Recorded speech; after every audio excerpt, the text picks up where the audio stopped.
நண்பர்களே, இந்த நாவலில் ஹிஸ்ட்ரி, வரலாறு, சமகால அரசியல், ஒரு வாழ்க்கை, இது மூன்றையும் பிரபஞ்சன் ஒவ்வொரு பக்கத்திலும் மிக கவனமாக நிரப்பிக்கொண்டே வருகிறார். நண்பர்களே, நான் தையல் நாயகி என்று கோவிந்த மாமாவின் ஒரு மனைவியை பற்றி சொன்னேன். அவர்களுக்கு கோகிலா என்று ஒரு அழகான பெண் இருந்தாள்.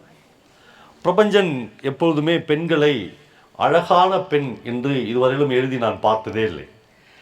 அவர் சொல்லுகிறார், அழகு என்பது என்ன, சிவப்பா என்று எழுதுகிறார். கோகிலா ரொம்ப சகப்பாக இருக்கான், ஆனால் அதான் அழகு. அதெல்லாம் அழகில்லை, சிகப்பெல்லாம் அழகில்லை. கோகிலாவின் கழுத்தில் சிகப்பை மீறி பச்சை நரம்புகள் தெரியும், அதெல்லாம் அழகில்லை, எழுதி கொண்டே போகிறார்.